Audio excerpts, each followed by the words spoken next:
प्रणम्य शिरसा देवं गौरीपुत्रं विनायकं भक्तावासं स्मरे नित्यम् आयुष्कामार्थसिद्धये प्रथमं वक्रतुण्डं च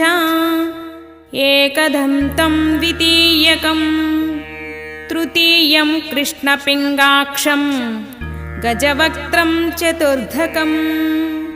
लम्बोदरं पञ्चमं च षष्ठं विकटमेव च सप्तमं विघ्नराजं च धूम्रवर्णं तथाष्टकं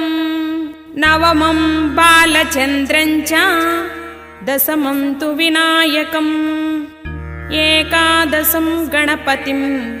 द्वादशं तु गजाननं द्वादशैतानि